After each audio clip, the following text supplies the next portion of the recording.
Jusqu'à présent, nous pensions que l'apprentissage devait être quelque chose de sérieux. Or, nous savons maintenant que pour bien apprendre, le cerveau doit prendre du plaisir, et ce pour stimuler ses facultés cognitives. Pour nous parler de ces découvertes fascinantes, j'ai le plaisir de vous présenter Brigitte Boussois, spécialiste des postures comportementales et du funny learning.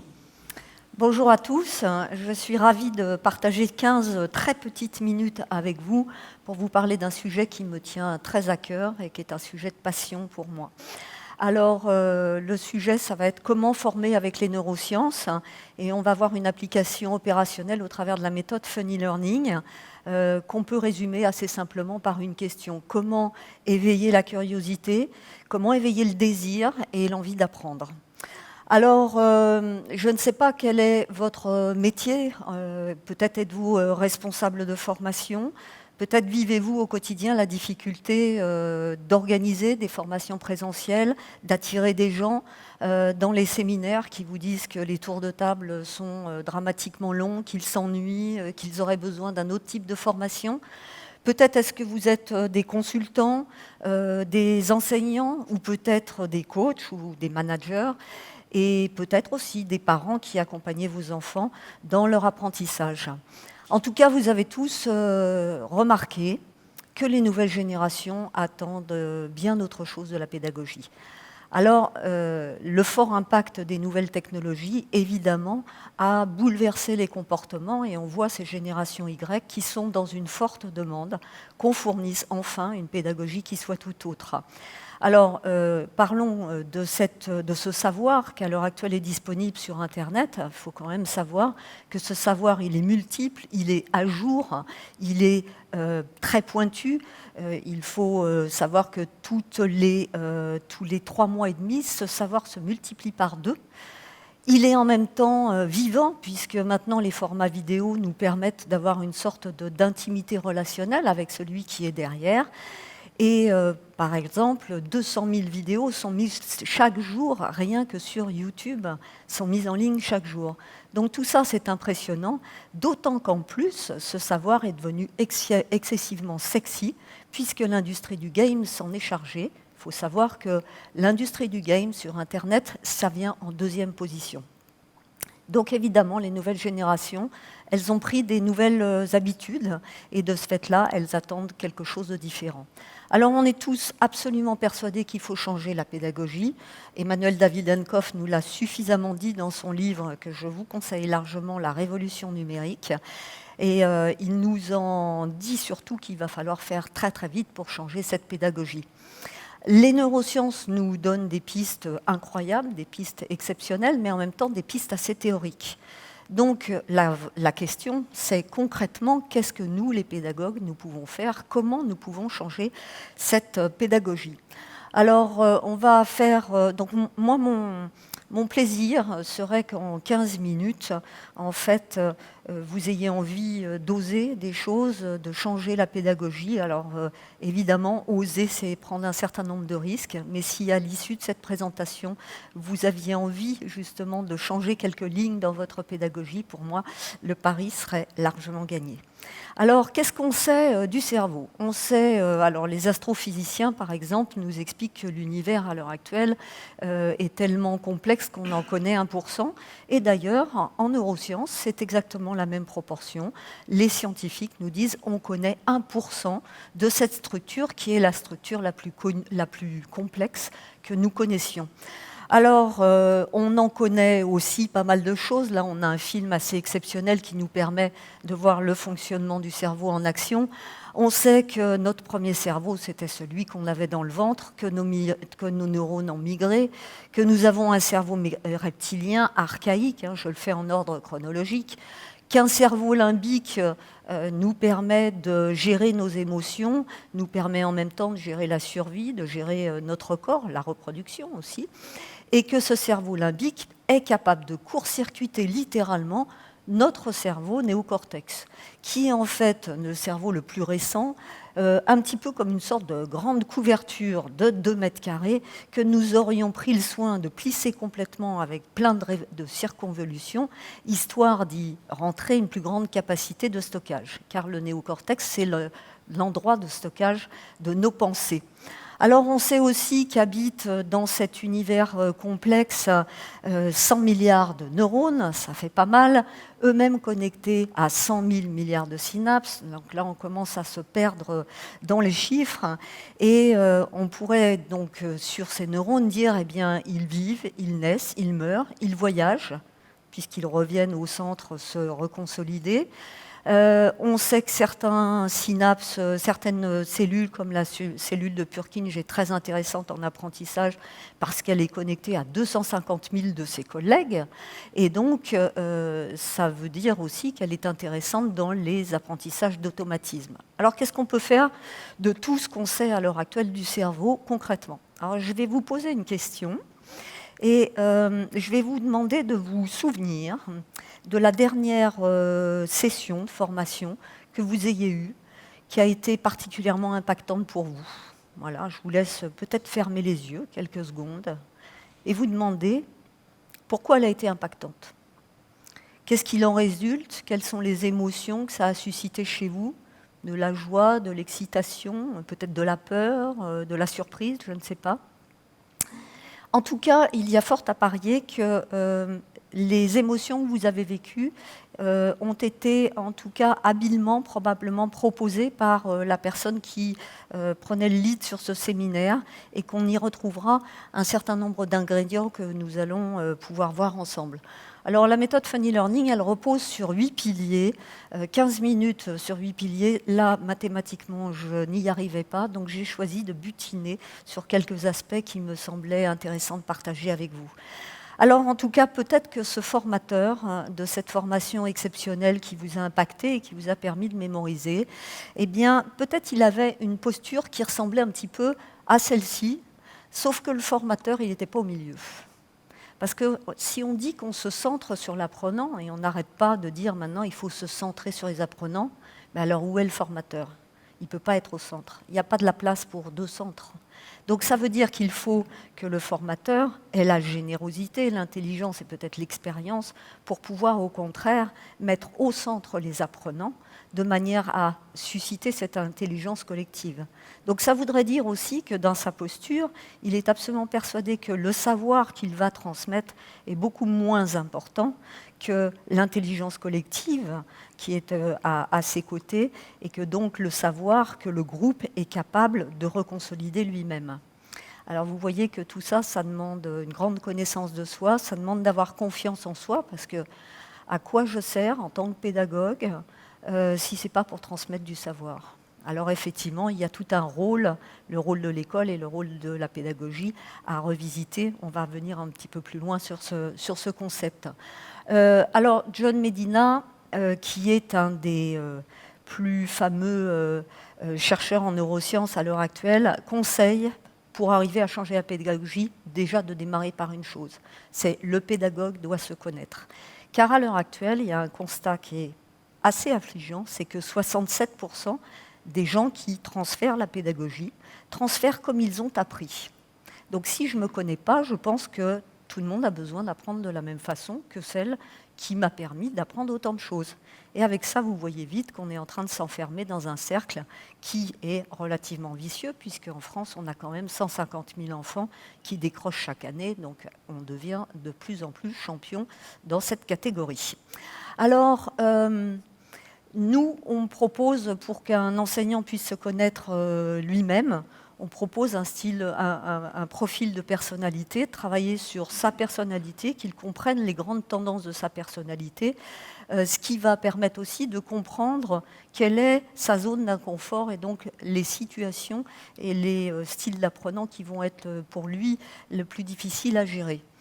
Quand ceci est fait, alors on ne va pas rentrer à l'intérieur de cette dimension, mais ça va en tout cas permettre pour un enseignant de se dire si moi j'ai compris mes propres mécanismes, alors j'ai compris aussi avec empathie que les autres avaient besoin d'être nourris pédagogiquement d'une autre manière. Donc cette autre manière, eh bien, on peut ici regarder une matrice qui va représenter les différents styles d'apprentissage. Alors classiquement, à l'heure actuelle, elle est construite sur plutôt la case en haut à gauche, en bleu, c'est-à-dire, alors j'apprends en pensant. Alors Bonjour à tous. On va d'abord expliquer la théorie. Quand vous aurez bien compris la théorie, alors on va passer à quelques exercices concrètement. Le problème, c'est quand on regarde les gens qui apprennent en faisant, en haut à droite, eh bien, eux, ils fonctionnent complètement à l'opposé. Ils n'ont pas envie d'écouter pendant la théorie, ils n'ont pas envie d'acquérir les logiques qui viennent des autres, ils ont envie de trouver leur logique. Ils vont apprendre en faisant, en agissant, en itérant, en se trompant, et justement, ils vont apprendre de leurs erreurs. Donc vous voyez que là, par exemple, on a deux styles d'apprentissage qui s'opposent complètement. Prenons maintenant des styles d'apprentissage qu'on voit en bas du tableau, des styles d'apprentissage beaucoup plus sociaux. On a plein de neurones miroirs dans notre tête, on a donc le besoin de se connecter aux autres et on apprend mieux avec les autres. Donc on va avoir des styles d'apprentissage qui vont être apprendre en échangeant, apprendre en créant, en s'amusant, ou bien un apprentissage plus introverti qui serait apprendre en observant. Donc on voit bien qu'en tout cas, chaque style a besoin d'être nourri complètement différemment. Et là, on retrouve, pour ceux qui connaissent la boussole de Jung ou qui connaissent un modèle comme MBTI ou Insight, eh bien, vous allez retrouver un style qui est d'extraverti sur la droite, une extraversion donc avec des apprenants qu'on voit, qui disent quand ça va, qui disent aussi quand ça ne va pas. À gauche, on va être beaucoup plus dans l'introversion, donc vous attendrez peut-être 2 jours pour découvrir dans les évaluations finales que finalement, c'était peut-être pas ce qu'ils attendaient, c'est dommage, on a loupé le séminaire au bout de 2 jours. Ben oui, c'était normal, c'était un style beaucoup plus introverti. Donc, comprenant que chacun a besoin d'être nourri différemment de cette manière, eh bien, le formateur devient un formateur créateur. Et il a pour ça des capsules pédagogiques qui vont lui être proposées. Alors une capsule, c'est quoi? C'est un terme qui nous vient de nos amis canadiens. Les capsules, c'est des séquences pédagogiques courtes et qui permettent en fait de passer d'une séquence à une autre. Alors nous, on joue sur des capsules et des capsules de couleurs en se demandant qu'est-ce que je veux faire de ma pédagogie. Est-ce qu'il s'agit d'avancer vers des exercices, d'avancer dans la méthode, ou est-ce que mon groupe est un peu perdu? Au contraire, je vais reculer. Est-ce qu'il s'agit de faire échanger maintenant, de faire bouillonner cette intelligence collective, ou au contraire que chacun s'ancre personnellement dans ce dont il a besoin? Quand j'ai défini mon intention pédagogique, alors à ce moment-là, c'est assez facile pour moi de jongler comme si j'avais plusieurs balles et de pouvoir passer un coup avec des quiz, ensuite de passer par exemple par des travaux pratiques, par du travail par étapes, ou bien de revenir sur des jeux créatifs. Alors ça a un intérêt aussi, cette agilité pédagogique, elle a un intérêt, c'est de nourrir un groupe complet. Parce que bien évidemment, on a des biorhythmes. Il y a des moments, par exemple, dans la journée, le matin, eh ben, on sait tous que le groupe a besoin d'être démarré quasiment à la manivelle. Alors nous, on a des manivelles pour ça, qui vont nous doper. C'est par exemple des capsules qui sont des capsules qui vont mettre en énergie le groupe. On voit aussi dans ce pic de vigilance de la journée qu'après le repas, c'est la même chose. Il va falloir compenser cette difficulté qu'on a par une animation qui soit particulièrement active. Donc en fait, on travaille les capsules de manière à pouvoir travailler aussi en corrélation avec les biorhythmes. Alors, prendre ou retrouver le plaisir, eh bien, notre outil à plaisir, ça s'appelle la dopamine. Alors, la dopamine, on voit ici un neurotransmetteur avec la synapse, et la dopamine, en fait, on la connaît tous, par exemple, dans l'acte d'amour. On la connaît aussi lorsqu'une maman allaite. C'est exactement ce même sentiment qui nous apporte un grand plaisir. Mais on la connaît aussi, par exemple, lors d'une sorte d'orgasme intellectuel, lorsque vous avez, par exemple, résolu un problème excessivement compliqué et qu'enfin vous y êtes arrivé. Ou alors vous avez fait un magnifique mémoire et que vous êtes vraiment fier de la façon dont vous avez écrit. Tout ça, ça nous amène de la dopamine. Alors cette dopamine, elle a pour effet sur le corps de nous activer, même de nous mettre en tension musculaire. Elle nous active pourquoi? Pour aller chercher plus de plaisir. Donc en fait, c'est un cercle qui là est un cercle vertueux, puisque dans une phase d'apprentissage, c'est exactement la même chose. Un apprentissage qui a donné du plaisir libère de la dopamine, qui va me mettre en action pour aller chercher ma dose d'après, exactement comme le circuit de la récompense quand il s'agit du circuit des drogués. Donc en fait, nous avons les moyens en tant que pédagogues de faire de nos apprenants des véritables learning addicts. Alors, je vous ai sorti un petit film pour vous montrer à quel point la pédagogie se doit de bouger, de permettre au groupe d'interagir. Et là, vous voyez qu'on a pas mal de supports. Le post-it est un support merveilleux, mais aussi là, on voit des arbres de connaissances, on voit des mind mapping, on voit des groupes en pleine activité. Et vous voyez que c'est eux qui structurent le savoir et qu'on a beaucoup plus d'intelligence collective. Et là, comme il est 14 heures, il est question de mettre le groupe en action dans une résolution de problèmes et donc de sortir de la salle de séminaire.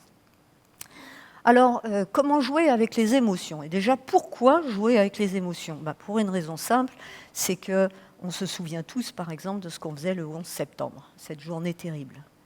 Parce que cette journée terrible, il y a une hyper-émotion, et que cette hyper-émotion, alors qu'on faisait quelque chose d'assez banal, elle a généré une hyper-mémoire. Donc nous, en pédagogie, c'est particulièrement intéressant d'aller chercher ces impacts émotionnels. Alors vous avez vu dans ce petit film, en présentiel, on a 1000 trucs, 1000 capsules justement pour aller chercher une émotion très forte. C'est beaucoup plus dur quand il s'agit de le faire à distance. Et pourtant, on sait à quel point à l'heure actuelle, l'e-learning à distance est souvent assez difficile parce qu'assez froid. Et on peut pourtant imaginer travailler sur, alors ça c'est ce qu'on appelle la route Plouchnik, qui permet en fait de mettre à plat toutes les émotions et de faire un modèle qui soit un modèle avec cognition et émotion. Quand on utilise ces roues-là, et c'est à l'heure actuelle ce qui est fait dans les robots d'apprentissage et ce qui est utilisé de plus en plus sur les rapports avec les nouvelles technologies, et bien du coup, on peut se trouver dans un apprentissage distanciel qui soit assez fun, parce que vous allez explorer vous-même. Ici, vous apprendrez à mieux vous connaître, mieux communiquer et surtout vous adapter pour réussir dans un monde en mouvement. Vous voilà sur la base d'entraînement pour la mission Welcome to Four Colors, où vous préparerez un voyage vers 4 planètes énigmatiques. Alors, on n'est pas obligé de s'ennuyer quand on est en formation à distance. C'est un petit peu ça qu'on a voulu vous montrer, c'est-à-dire ici, vous arrivez sur une base où il va falloir tout explorer. On ne vous dit rien et c'est vous qui êtes au cœur de l'action. Donc, en tout cas, on peut le faire exactement de la même façon quand on est à distance. Alors, on va travailler un peu sur la mémorisation. Je vais vous demander, à votre avis, quel est le temps de durée de vie d'un souvenir en moyenne. Est-ce que vous avez une idée ? Petite idée. Ça dure longtemps, un souvenir? Allez. Un souvenir, généralement, la plupart des souvenirs vont mourir dans les 2 heures. Et puis 90% de nos souvenirs vont mourir dans l'espace des 3 mois. Et oui, c'est une triste histoire que de petits souvenirs nomades. Donc l'idée, ça va être de renforcer la mémorisation. Alors comment on va le faire? On va utiliser 2 principes en neurosciences qui sont vraiment des principes actifs. On se souvient tous de nos tables de multiplication. Certains en ont bavé particulièrement. Personnellement, la table des 8 a toujours été assez difficile. Eh bien, en tout cas, je l'ai rabâchée jusqu'à temps que je la maîtrise. Donc, en fait, en neurosciences, on dit le cerveau a besoin de répétition. Il a besoin même, idéalement, de 3 répétitions, 3 impacts qui vont se faire en 10 minutes. Donc, une première boucle, une deuxième boucle, une troisième boucle. Donc, le talent du pédagogue, c'est de faire de travailler 3 fois la même idée, mais de manière créative et différente, de façon à ce que l'apprenant soit toujours dans un état d'hypervigilance. Alors ça, c'est la première piste, c'est de faire répéter. La deuxième piste, c'est de travailler sur un encodage complexe. Je vais vous proposer justement qu'on fasse un encodage complexe, tous ensemble, et de façon à ce que vous voyez comment notre cerveau mémorise. Alors, le travail va consister, j'en vois qui s'amusent déjà, se disent « qu'est-ce qu'elle va nous faire ?» Oui, ça m'est venu comme ça au dernier moment. Alors, on va prendre cette carotte et je vais vous demander d'écrire un mot dessus qui est le mot engramme. Engramme, c'est un mot en neurosciences qui est utilisé et qui montre en fait qu'à chaque fois que j'apprends quelque chose, je laisse une trace organique dans mon cerveau. Ça s'appelle l'engramme. Okay, un mot nouveau, peut-être pour beaucoup d'entre vous. Donc voilà, et je vais vous demander maintenant de prendre cette carotte, d'aller chercher un robot de cuisine, s'il vous plaît. Voilà, et on va couper la carotte en 2. Vous allez mettre la carotte avec le mot engramme dessus dans ce robot. Ça y est, tout le monde est prêt, vous avez bien votre robot de cuisine. Je vais vous demander juste une chose. on ne va pas fermer le couvercle. On va laisser le couvercle et on va appuyer sur le moteur. Allez, allez-y, on appuie. Qu'est-ce qui se passe? Alors, il y a du bruit. Oui, il y a le bruit. Et puis, il y en a partout. Vous avez mis partout des morceaux de carottes. Donc, la carotte est coupée et il y en a partout dans cette pièce. Et cette pièce, c'est votre cerveau. Donc, on a déchiqueté une information et on en a mis absolument partout. Et maintenant, pour vous souvenir de ce mot, eh bien, c'est la théorie de la scène de crime. Il va falloir que vous soyez un véritable inspecteur pour aller chercher les indices à droite, à gauche. Vous avez l'impression que vous avez, par exemple, un mot sur le bout de la langue. Ben, c'est juste que votre cerveau a juste été chercher une indication phonologique et il n'a pas peut-être, par exemple, l'indication structurelle ou un autre type d'indication visuelle ou vos couleurs ou vos formes. Donc voilà, en tout cas, nous, en pédagogie, ce qu'on va pouvoir retenir de ça, c'est que plus on va permettre d'encoder de manière complexe, plus les apprenants vont se souvenir des informations. Et pour ça, on va utiliser évidemment nos 5 sens et on va solliciter le plus possible la mobilisation de ces 5 sens en même temps. Alors maintenant, on sait renforcer la mémorisation avec ceci. Je vais vous parler maintenant d'un sujet qui m'est extrêmement cher, connecter la tête et les jambes. On sait à l'heure actuelle qu'il y a 150 000 enfants qui décrochent chaque année du système scolaire. Geneviève Sabatier, qui est une chercheuse, a fait un article dans lequel elle criait son indignation. Et le titre de cet article, c'est « On achève bien les kinesthésiques ». Alors les kinesthésiques, eh bien, ce sont des gens qui, alors on les voit là plutôt représentés en rouge et en jaune, dans l'extraversion, qui ont besoin de mobiliser leur corps pour pouvoir apprendre. Mobilisant leur corps, ils ont besoin de bouger, de toucher, d'expérimenter, et 45% de la population est à dominante kinesthésique. Ça veut dire quoi à l'heure actuelle? Ça veut dire que rien dans notre pédagogie a été fait pour servir une pédagogie de l'action. Alors bien sûr, il y a des expériences extraordinaires qui marchent, des tables de multiplication qui s'apprennent en rap à l'heure actuelle dans certains collèges. Il y a plein d'initiatives merveilleuses et toutes ces initiatives, elles marchent. Donc là, pour moi, c'est un point essentiel que dans notre pédagogie, être capable de pouvoir renforcer ce sens qui est le sens kinesthésique. Je vous donne quelques petits trucs et astuces, des petits plus que vous mettriez sur la table, des tout petits Legos, vous permettront de faire en sorte que les gens manipulent en permanence ces petits plus et que leur idée reste concentrée, reste dans la salle. Une autre idée aussi, c'est de faire de la brain gym 1 minute pour faire un tout petit break et faire mettre les gens dans une relatéralisation, de faire travailler cerveau gauche, cerveau droit, avec un petit peu de musique pour rendre tout le monde heureux. Et vous avez fait danser tout votre groupe et vous avez recréé une dynamique. Donc voilà, il y a pas mal de pistes que vous pouvez utiliser. En tout cas, la dernière dont je voudrais vous parler, c'est qu'il va falloir faire durer, car on sait qu'il va falloir étirer le maximum le temps de formation. Alors, il ne faut pas se tromper de médias, il faut le faire au bon endroit. On parle de classe inversée, en tout cas, nos amis canadiens ont été les premiers à initier ces classes inversées. L'idée, c'est de dire, on va d'abord donner du savoir aux gens, et puis quand ils arriveront, donc ça, on va faire de l'e-learning, et puis ensuite, quand ils arriveront en présentiel, on ne fera que 3 choses en présentiel, on n'en fera pas 4. On fera d'abord, la première, c'est on va mettre en pratique, ensemble, tous ensemble, des jeux de rôle, des mises en situation. On va faire ensuite des échanges, parce qu'on a besoin d'échanger avec nos pairs, et puis on va s'engager vers l'action. Voilà. Hormis tout ça, rien n'est utile dans le présentiel. Mais ensuite, ce n'est pas pour ça que l'action est consolidée. Et c'est là où je peux impliquer et des serious games pour faire des simulations et à la fois du coaching ou tutoring pour pouvoir transposer.